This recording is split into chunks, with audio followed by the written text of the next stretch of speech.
At our store meeting, the owner's nephew sneered. She's only still here because we feel sorry for her. No way she'd survive out there on her own.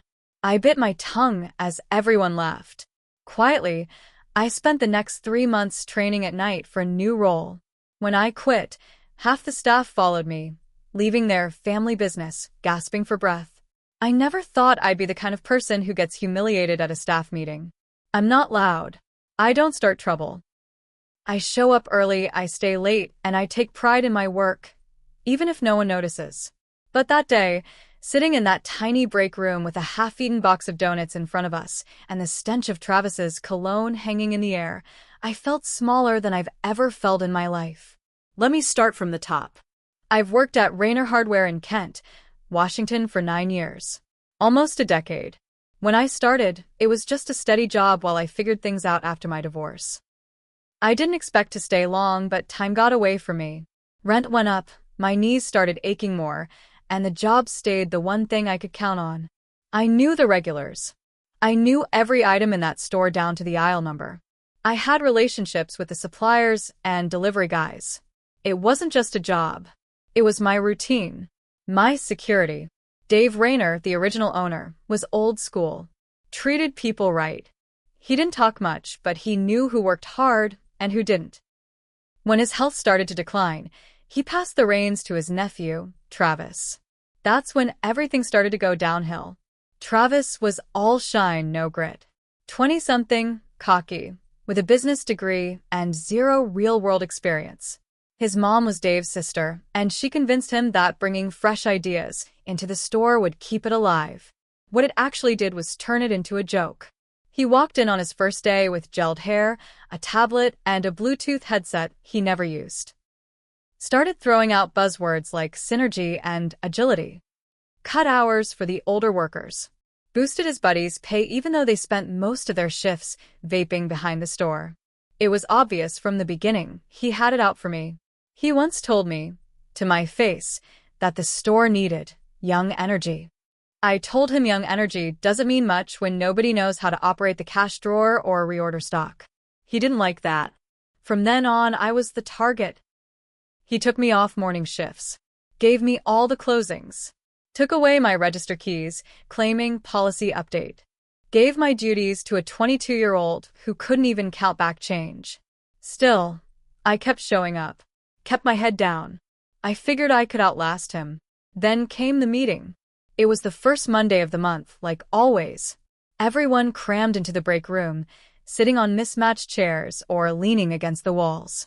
Travis stood at the front like he was about to give a TED Talk.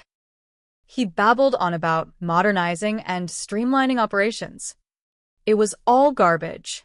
I ignored most of it until I heard him say my name. He didn't even hesitate. He said, "We've kept some people here longer than we should have. Like, let's be real. No offense. Marcy's only still here because we feel sorry for her. No way she'd survive out there on her own." Then he laughed.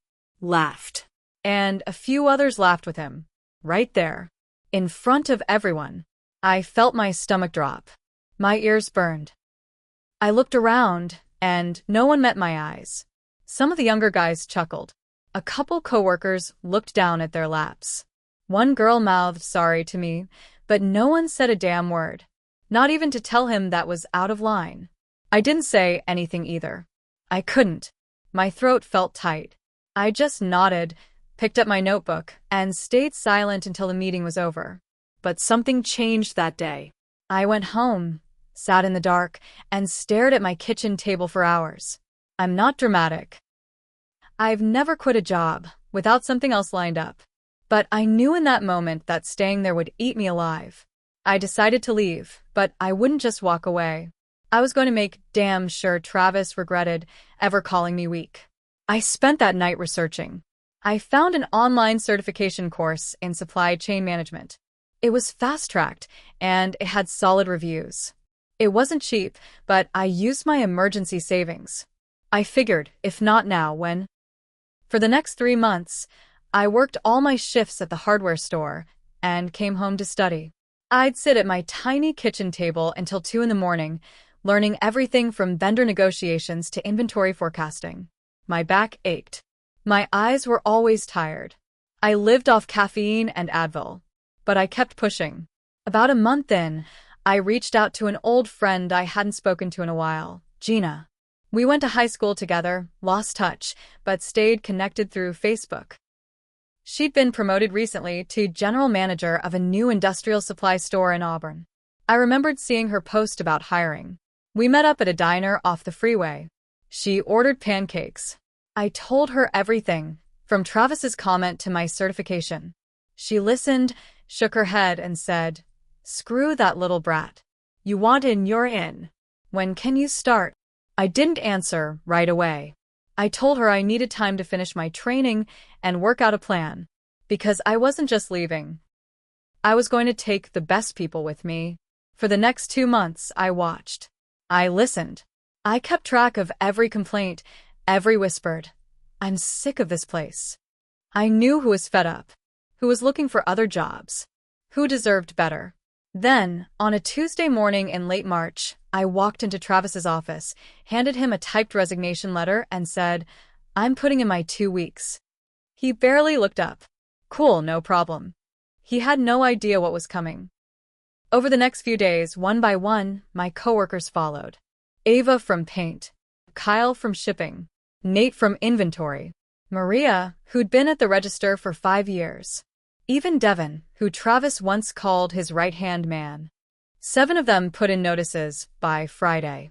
2 more followed on Monday. Every one of them came with me to the new store. I didn't beg anyone. I didn't even ask directly. I just let them know I was leaving and where I was going. They made the choice. Travis was blindsided.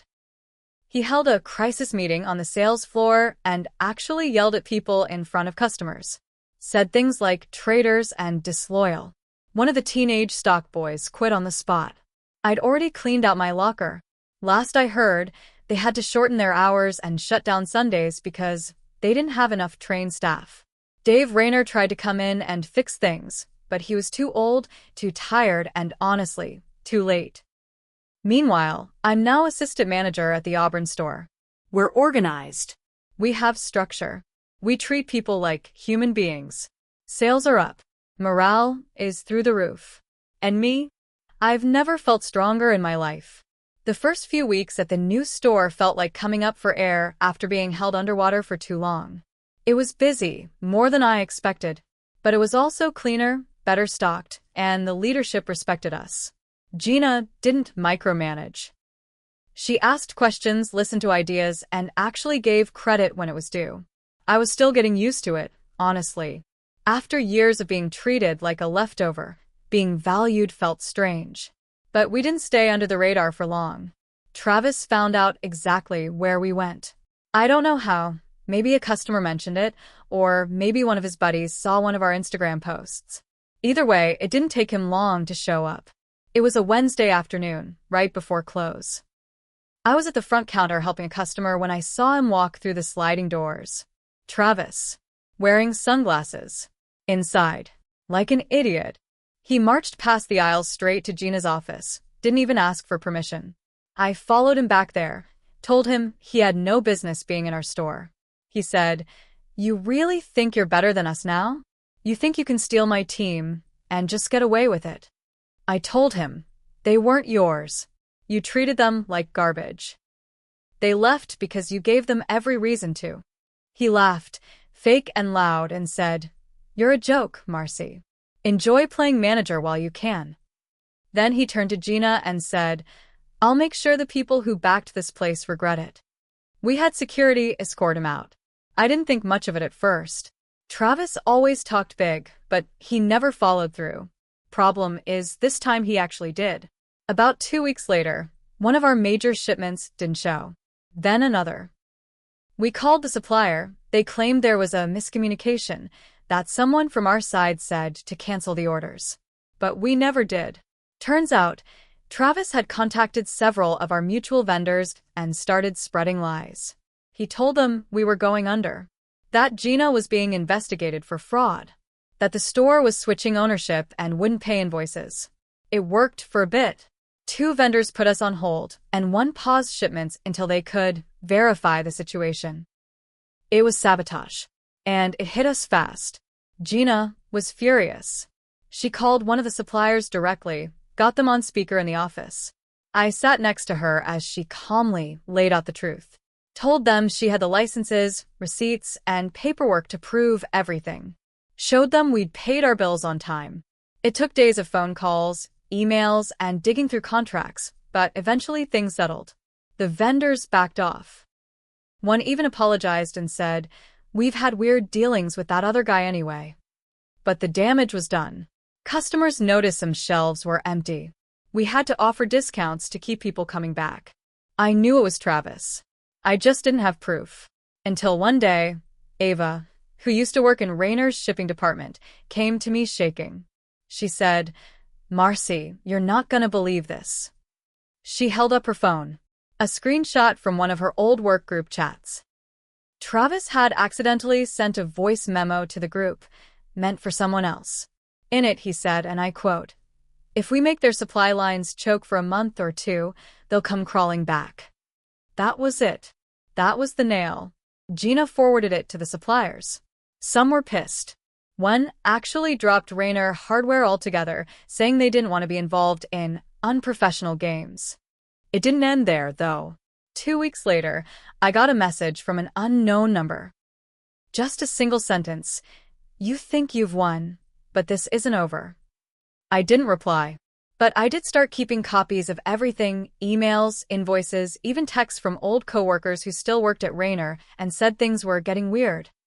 One said they caught Travis in the office late one night shredding papers.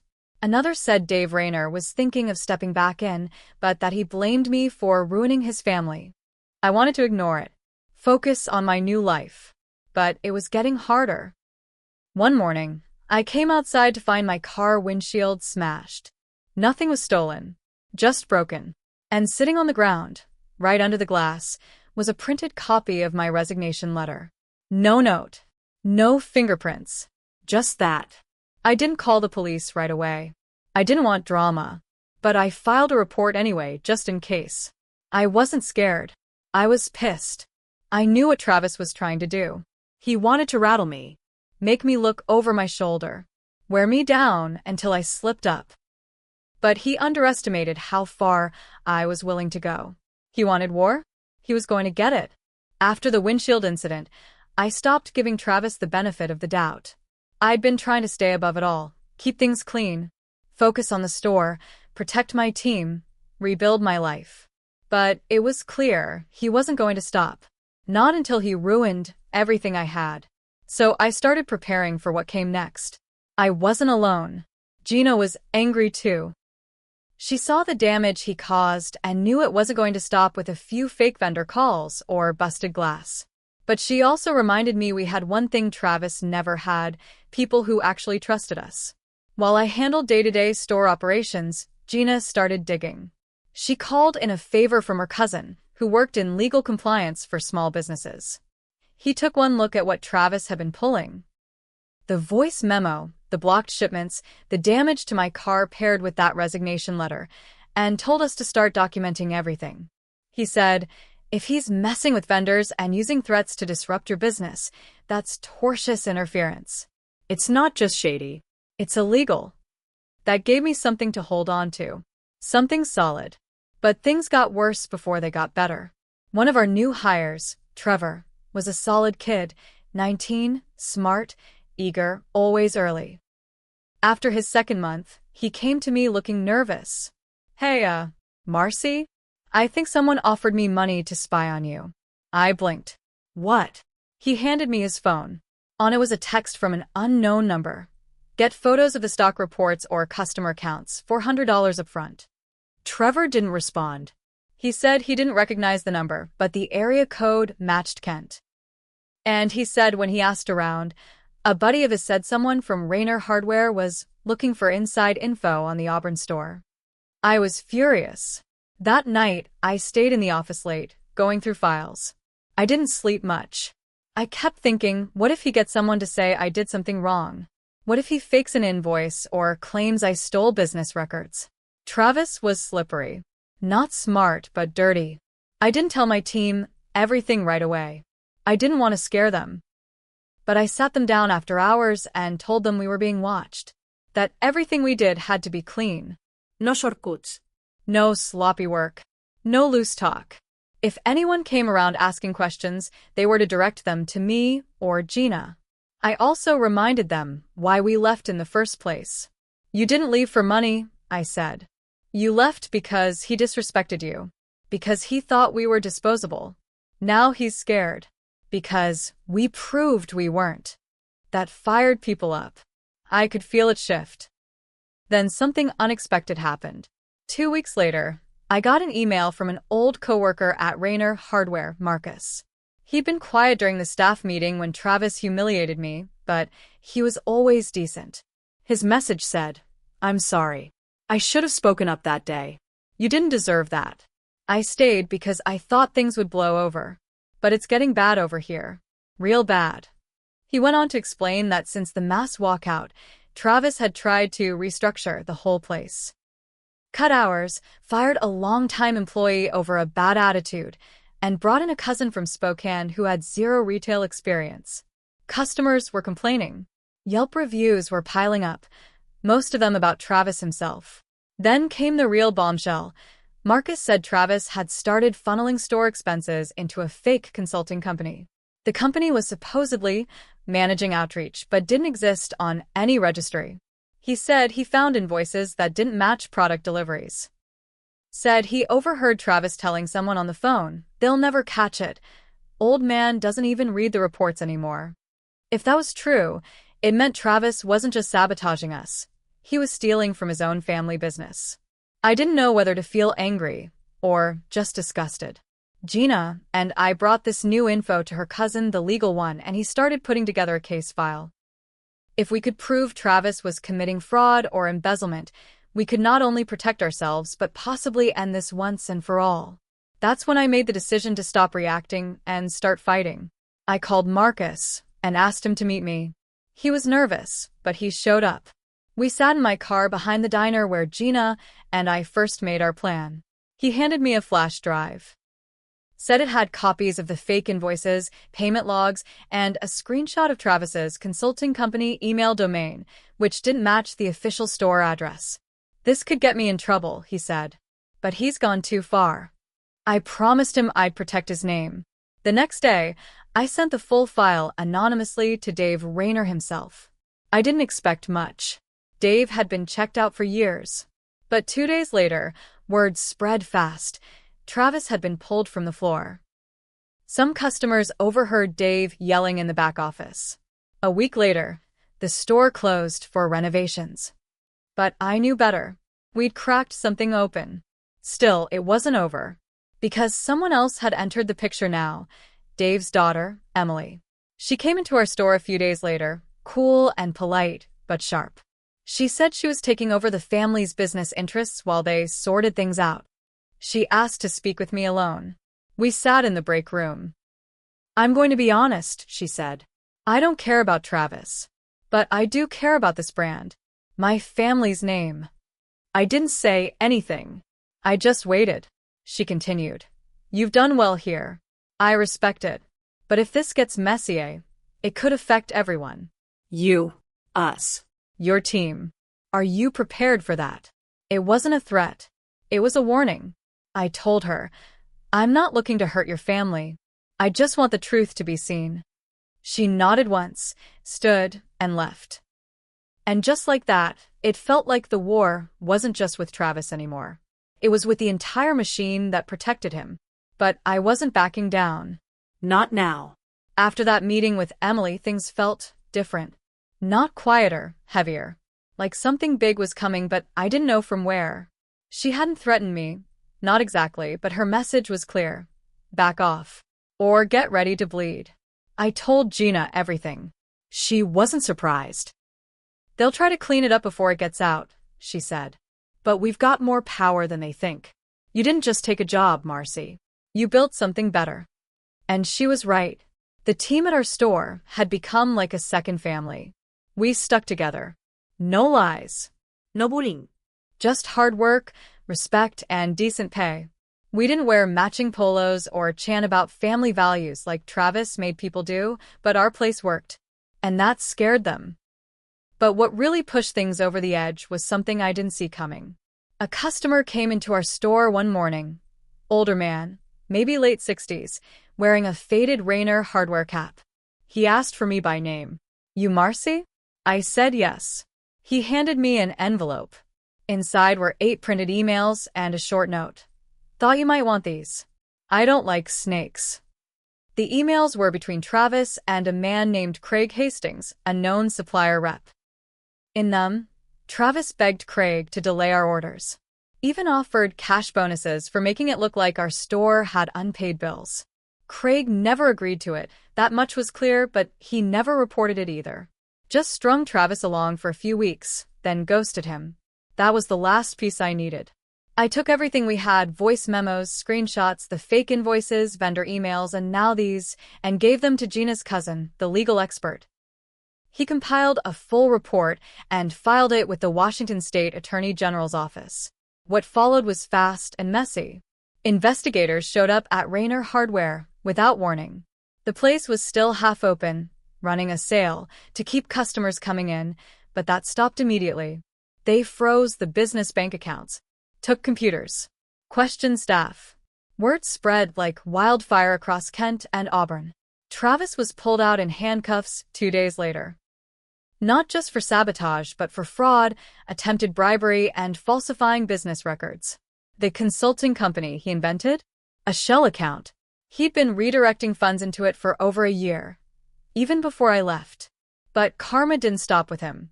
Dave Rainer tried to play the victim. Told reporters and staff he had no idea what Travis was doing. But that lie didn't last. Turns out, Dave had been signing off on reports without reading them and even accepted dividends from the fake consulting company, thinking it was a bonus from some partnership. He didn't go to jail, but he was fined. Publicly. Lost most of his savings. And Emily? She tried to save face. Fired half the remaining staff, made a big show of cleaning up, but it didn't work. No one wanted to shop there anymore. The trust was gone. Rainer Hardware shut down permanently 2 months later. The sign was taken down. Windows boarded. Building sold off to a liquor store chain. And us? We thrived. With the story blowing up online and in local news, our store got flooded with new customers. Everyone wanted to support the underdogs who stood up to the bullies. We didn't even need to advertise. Gina got promoted to regional director. I became store manager. With a raise and full hiring authority, we opened a second location 6 months later. Ava runs it. She cried the day she got the offer. Even Marcus, the quiet guy who helped us from the inside, came to work for us. He didn't say much about it, just walked in one morning with his resume and said, "I'm ready to work for people who actually care." As for me, I finally paid off my old debts. Got a used car that doesn't stall in the rain. Started sleeping better. Started living better. And the best part? Every time I pass that old strip mall where Rainer Hardware used to stand, I smile. Not because I hate them, but because they made the mistake of thinking I was nothing. And I showed them what nothing can do when you push it too far.